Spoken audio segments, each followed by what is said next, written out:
O Dr. Geraldo Barroso de Carvalho é um dos mais antigos membros do corpo clínico do Hospital Ibiapaba em atividade. Dermatologista e pesquisador de História da Medicina, nesta primeira parte da entrevista, ele fala de suas pesquisas, em especial a exumação dos ossos do artista barroco mineiro Aleijadinho. A exumação, feita na década de 90, foi uma das raras pesquisas históricas feitas no Brasil utilizando-se a paleopatologia.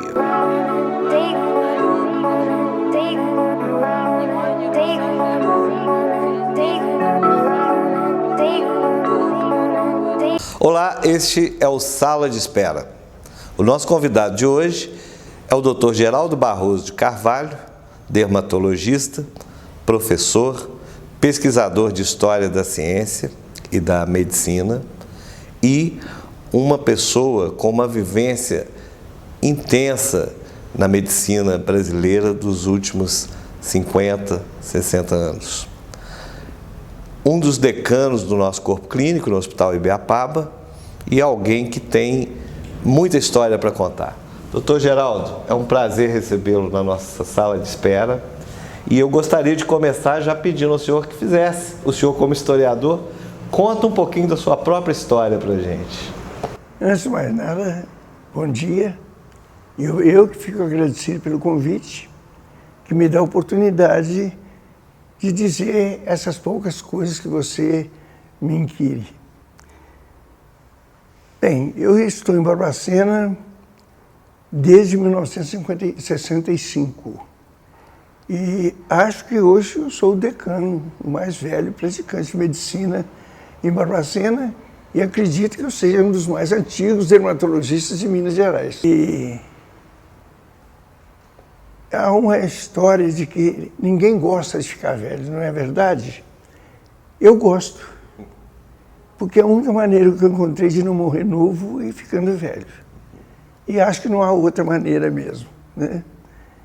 Mas em Barbacena eu sempre tive uma receptividade bastante afetuosa junto com meus colegas e muito atenciosa com relação aos meus clientes. De modo que eu me sinto aqui como a minha segunda terra. Nos é obrigatório mencionar de onde o senhor vem, que é Cipotânia. Eu nasci em Cipotânia em 1975, janeiro de 35, 84 anos passados, e lá vivi um curto espaço de tempo, porque perdi minha mãe muito novo e os nossos familiares moravam em Ouro Preto, os pais da minha mãe, meus tios, e eu fui para Ouro Preto. Lá estudei no colégio interno, um colégio aqui diocesano, que me deu uma formação, começou a me dar uma formação humanística, embora criança. A criação humanística começa na infância, não é depois de velho que o sujeito vai adquirir conhecimentos profundos, né? De modo que, de lá, como lá não tem escola de medicina, minha vocação é fazer medicina. Sempre foi? O senhor sempre quis ser médico? Não. Eu estava em Ouro Preto, até pensava em fazer engenharia, porque o ensino forte em Ouro Preto na época era para engenharia e também para farmácia. Porque lá existe a mais antiga escola de farmácia em funcionamento nas Américas. Tradicionalíssima. E a primeira da América Latina é a primeira. E de onde veio o seu pai? E de onde veio meu pai. Meu pai se estudou lá e era muito ligado à família da minha mãe, da esposa dele. E nós éramos crianças, 4 crianças. Ficamos uma boa parte lá. E durante o curso mesmo, eu já tinha dúvidas se faria engenharia. Ficou balançado? Fiquei meio balançado. Mas quando eu falei com meu pai que queria ser médico, meu pai ficou muito entusiasmado. Ele gostaria, mas nunca tinha dado esse palpite. Ficou satisfeito e achou melhor que eu saísse de Ouro Preto para ir para um centro onde, justamente quando estava se criando a Faculdade de Medicina de Juiz de Fora. Sim. É a segunda faculdade de medicina de Minas Gerais, é de Juiz de Fora. E a segunda universidade também. E tive um campo bastante aberto, um apoio enorme de meu pai, que era uma pessoa de inteligência bastante acentuada. Aliás, com a visão... seu pai é um capítulo à parte. É um capítulo à parte da minha vida. A gente podia, de forma bem resumida, contar o brilhantismo que foi a carreira dele numa época em que a saúde, principalmente o acesso ao medicamento, dependia muito da habilidade de um bom farmacêutico. E, na ocasião, se tem uma ideia, meu pai se formou em 1929 e fez um curso extra na época. Foi criada uma cadeira extra com temas médicos, justamente porque a carência de médico no estado de Minas era enorme. E esperava-se que os farmacêuticos pudessem resolver problemas médicos efetivamente, e não dando apenas remédio para a dor e para aquilo. Também, né? Tinha que ter essa... E ele, então, teve uma visão muito interessante, curiosíssima. Existia uma verminose no Brasil chamada ancilostomose, produzida por um verme chamado Necator americanus. A ancilostomose, ela foi motivo da criação de um personagem notável de Monteiro Lobato. 90% da população rural brasileira sofria de uma doença que chamamos de amarelão, ou opilação. Era causada por esse verme. Esse verme, ele suga o sangue nas partes altas do intestino e vai minando a saúde do cidadão. E ele era adquirido com muita facilidade, a população rural andava descalça. Os ovos depositados em qualquer lugar, porque não havia instalação sanitária na época, penetravam pela pele, depois de um processo complicado de metabolismo, as larvas se transformavam em adultos. Aliás, o sujeito pegava a larva, os ovos se transformavam em larvas, penetravam na pele, e dava esse problema, essa opilação. E acontece que os medicamentos usados eram muito tóxicos. Usava-se tetacloreto de carbono, que matava muito mais depressa o cidadão do que o verme. Sim. Aí conseguiram melhorar e criaram o tetacloretileno. O tetacloretileno foi explorado pelo Fontoura, Cândido Fontoura, que era amigo do Monteiro Lobato. E era o dono... Biotônico Fontoura. Exatamente, é o dono do laboratório Fontoura. Tinha o biotônico Fontoura e a anquilostomina, que era para matar esse verme. Mas a anquilostomina também era muito forte e muito perigosa também, tóxica demais. Meu pai pensou num modo de evitar, além dos cuidados gerais de higiene e orientação, mas isso não adiantava naquela época. Meu pai, a partir do tomilho e do orégano, ele tirou um sal chamado ácido tímico, também conhecido como timol. E o timol, ele enfraquece esse verme, ele mata o verme quando tomado em dose maior. Mas ele é tóxico também.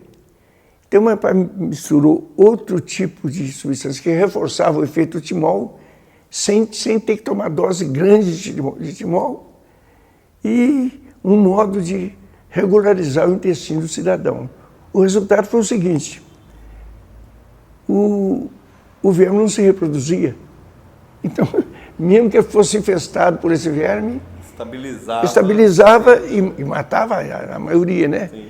E foi um sucesso muito grande. O nome do remédio que ficou famoso? Timor-Ferron. O famoso Timor-Ferron, que nasceu de uma ideia. Exatamente. Do Dr. Geraldo Barroso. Mas com a morte da minha mãe, em 42, meu pai se viu muito apertado, gastou o que podia, o que não podia com ela, e vendeu a patente por 20 mil cruzeiros. O comprador vendeu por 300 mil. E o que comprou por 300 mil ficou arquimilionário.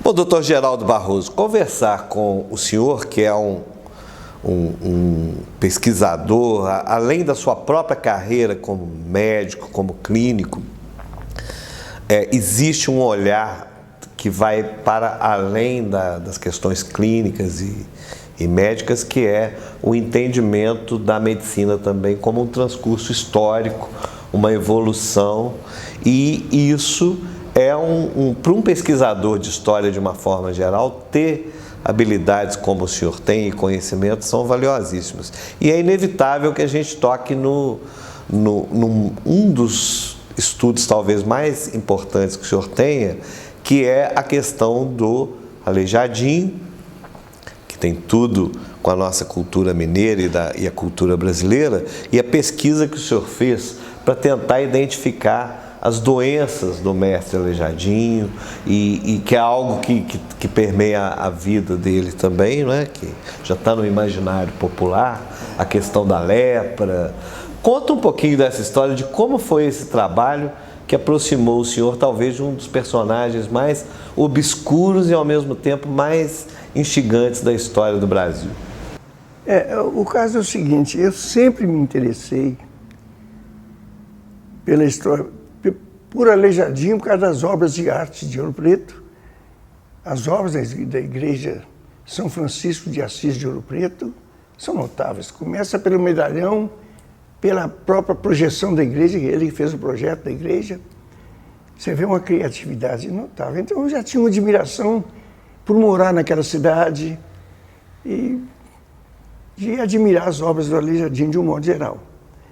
E durante um congresso médico ocorrido em outubro de 1967, um professor da Universidade Federal do Rio de Janeiro, aliás, professor de 3 universidades, um grande bioquímico, Paulo da Silva Lacasse. Nesse congresso ele fez uma palestra dizendo que desejava um dia examinar os ossos do Aleijadinho, porque quando foi feita a primeira exumação do Aleijadinho, em 1930, alguém observou que os ossos deles eram avermelhados. A única doença que traz essa cor vermelha aos ossos é a chamada porfiria, que é uma das maiores especialidades do Paulo, um dos nomes da bioquímica no tocante ao conhecimento de porfiria no mundo era o Paulo da Silva Lacasse. Então ele disse que gostaria de fazer essa exumação para tirar essa dúvida. Uma hipótese, né? Tinha que ser provada. Quando terminou, eu o procurei e pedi a ele que se eu poderia ir com ele quando ele fosse fazer a exumação. Ele me recebeu muito bem, foi muito cordial comigo, falou que sim. Só que não dei o endereço, nem peguei os endereços dele para saber quando ele iria. E o certo é que ele apareceu lá num único dia, foi com a filha dele. Ele possivelmente imaginou que ia encontrar os ossos do Aleijadinho só. E, na verdade, havia ossadas de 3 pessoas. Ele saiu convicto de que Aleijadinho foi portador de porfiria, porque alguns dos ossos são avermelhados e justamente os ossos da pessoa mais velha. Das 3 ossadas que havia no local, uma é de uma mulher, outra é de uma pessoa de meia idade, e só uma das ossadas é de um velho, que é justamente a ossada que tinha coloração avermelhada dos ossos. Diante disso, mas ele não publicou os resultados do trabalho dele, porque eu fui lá um dia só. Eu fui com o intuito só de verificar isso. Anos mais tarde, eu procurei o irmão dele, que eu admirava muito, o professor Carlos da Silva Lacasse, da USP. Ele me recebeu muito bem e ficou admirado de eu pedir licença à família para fazer aquele trabalho. Ele falou: aqui é briga de foice, meu filho. Ninguém pede isso. Gente que me cumprimentou por ele achou que o gesto foi um gesto de ética, que na verdade não era. Ele então falou: faça o seu trabalho. E quando eu terminei o meu trabalho, eu publiquei um livro a esse respeito. Foi uma equipe, eu organizei uma equipe bastante grande, com licença da Cura Metropolitana de Mariana, porque estavam enterrados no solo da igreja. E, aliás, já estava em uma urna de metal. A exumação primeira que tirou os ossos. É aquela que foi a verdadeira exumação. Exumar significa tirar de baixo da terra. Eu tirei de baixo. Aí já estava numa outra condição. Exatamente. Então, Lacaze me convidou para fazer uma palestra lá na USP. Ele era o presidente da Sociedade Brasileira de História da Medicina. O criador, aliás. Praticamente. O criador. E me pediu que levasse um livro para lá sobre o assunto. E a partir daí eu já me interessava muito pela história da medicina. Mas com o compromisso de fazer parte, de ser um dos sócios, isso me abriu o caminho para estudar mais, se bem que eu sempre gostei de estudar a história da medicina. Se um sujeito quiser aprender a fazer um reator nuclear, ele tem que começar com o quê? Com motores de 2 tempos. Né? O cardiologista que quer entender o mecanismo do estetoscópio, ele devia de pensar num cidadão chamado Laennec, um francês que já no fim do século XVIII que apareceu o primeiro estetoscópio que fez de madeira. Para se fazer uma ausculta cardíaca ou pulmonar, até então, a pessoa tinha que encostar o ouvido no peito, nas costas, examinando, para fazer o seu diagnóstico. E o Laennec era uma pessoa muito tímida, e numa época de muita pudicícia, ele ficava constrangido de botar o ouvido no peito de uma moça, de uma mocinha, ou mesmo no dorso. Então, imaginou isso. Aqui foi evoluindo. Então, cada uma especialidade. Se o sujeito começasse a estudar os princípios, como é que surgiram, como é que se descobriu o digital, o medicamento cardiotônico mais notável que apareceu, que por sinal foi por acaso, né? Como é que se descobriu a vacina antes se descobriu o que causa a doença? Com relação à pesquisa dos ossos do Aleijadinho, afinal, qual foi o resultado final de tudo, doutor? O nosso objetivo, o primeiro, é ver se realmente ele foi portador de porfiria ou não. Quanto a ter sido portador de lepra, de hanseníase, não há a menor dúvida. Os quadros descritos, mesmo por um leigo, que foi o Bretas, o escritor que fez a biografia dele, a gente adapta tudo aquilo, mas houve muitos outros que pensaram em outras doenças. Quando você analisa uma doença, digamos leishmaniose, você tem que pensar em várias outras que parecem que, inclusive com a hanseníase, que é o que nós chamamos de diagnóstico diferencial. A hanseníase tem diagnóstico diferencial com muitas doenças, com leishmaniose, com sífilis tardia, com doenças que trazem anestesia de um modo geral, seringomelia, até artrite. São muitas doenças que se confundem. Geralmente o médico que é especialista numa área, ele vê alguns sinais que são daquela área dele. Mas se você ajunta no conjunto, eu tenho um livro publicado sobre isso, você vê que ele foi portador de lepra. Agora, a pergunta objetiva sua foi com relação a descobrir uma nova doença.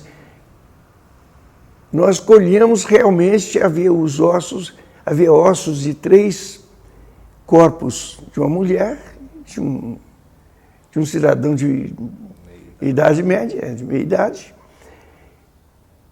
e os ossos de uma pessoa idosa, que foi o que tinha maior quantidade, justamente porque durante a escavação para se tirar os ossos, um dos médicos observou, olha, isso aí é mulher.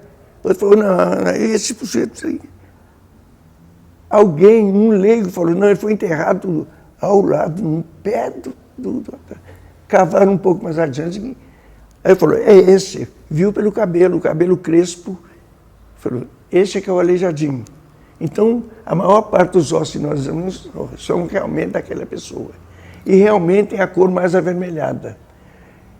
E eu mandei o material para o Instituto de Ciências da Universidade de São Paulo, lá em Ribeirão Preto, que foi examinado com muito cuidado, e também num serviço de medicina nuclear em São Paulo. Os resultados foram os seguintes: havia grande quantidade de sal ferroso nos ossos do aleijadinho, em grande quantidade. Os ossos do ser humano não contêm ferro, nada de ferro. Contém muitos metais, mas ferro, nada. Pois bem, e nesse tinha 200 e tantos miligramas por quilo de osso. Isso é uma quantidade assustadoramente alta. E a única doença que permite a presença do ferro nos ossos é a porfiria. Mas acontece que a terra de Ouro Preto é uma terra ferruginosa, a terra vermelha, e sobretudo nessa região, onde inclusive existia um chafariz que se chamava chafariz da água férrea. Tinha gosto do ferro. Entendeu? Então pode ter havido uma absorção, existe esse fenômeno, que é a absorção do osso pelos sais da terra. Eu não tenho, por enquanto, como provar isso. Esses estudos possivelmente terão prosseguimento no futuro, com o exame dos ossos do pai dele, a gente sabe onde é que está enterrado o pai dele, ver se há alguma conotação genética. E existe um grupo na Suíça que estuda, são arqueólogos e médicos, e um desse grupo é especialista em porfiria. Nunca descobriram um cadáver, os ossos de um cadáver com porfiria. Seria o primeiro e seria de um grande nome, de um grande artista. Eles mostraram esse interesse. Então, possivelmente, eles ainda vão fazer esse serviço. Então, um desafio aí para a paleopatologia ainda. É, a paleopatologia, que é uma ciência extraordinária, a paleopatologia. Você vê sobre o diagnóstico diferencial, num cemitério de um leprosário na Europa, descobriram vários casos de sífilis tardia, que o cidadão foi enterrado como portador de hanseníase. E era sífilis. E era sífilis.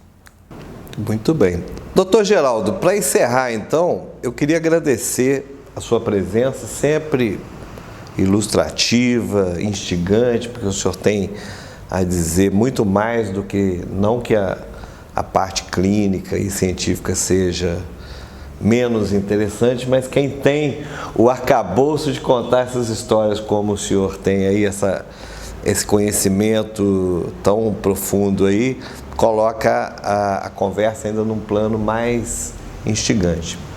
Este foi o Sala de Espera. Voltamos em breve com mais uma entrevista. Um abraço a todos e até a próxima.